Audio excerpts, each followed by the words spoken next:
നമ്മളിന്നിവിടെ പനീർ സൂപ്പാണ് ഉണ്ടാക്കാൻ പോകുന്നത്. ഇതിനെ പനീർ ചെറിയ ക്യൂബായിട്ട് കട്ട് ചെയ്തിട്ടുണ്ട്. ഇതിലേക്ക് ആവശ്യമായിട്ടുള്ള ഒരു തക്കാളി അരിഞ്ഞു വെച്ചിട്ടുണ്ട്. ഒരു മുട്ടയും കൂടെ ബീറ്റ് ചെയ്തെടുക്കാം. പാൻ ചൂടായിട്ടുണ്ട്. ഇതിലേക്ക് 1/2 ടേബിൾ സ്പൂൺ വെജിറ്റബിൾ ഓയിൽ ഒഴിക്കാം.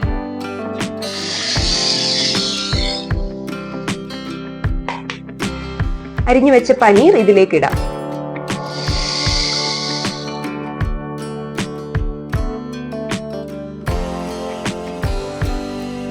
ഇനി അരിഞ്ഞു വെച്ചിരിക്കുന്ന തക്കാളി ഇതിലേക്ക് ഇടാം.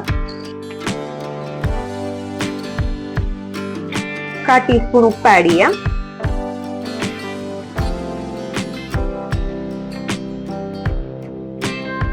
ഒന്നര കപ്പ് വെള്ളം ഒഴിച്ച് തിളപ്പിക്കാം.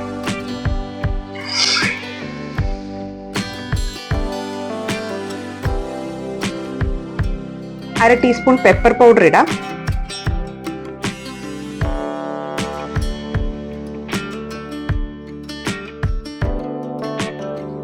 നന്നായിട്ട് തിളച്ചിട്ടുണ്ട്. ബീറ്റ് ചെയ്ത് വെച്ചിരിക്കുന്ന മുട്ട ഇതിലേക്ക് ഒഴിക്കാം.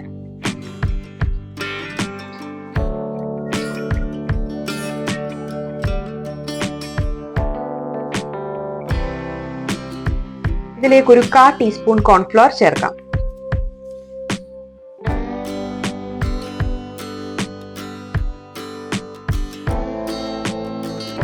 രണ്ട് പിടി മല്ലിയില ഇതിലേക്ക് ഇടാം.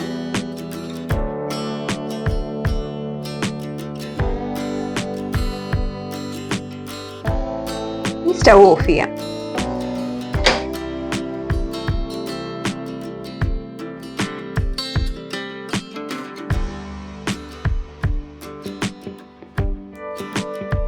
അങ്ങനെ പനീർ സൂപ്പ് ഇവിടെ റെഡി ആയിട്ടുണ്ട്.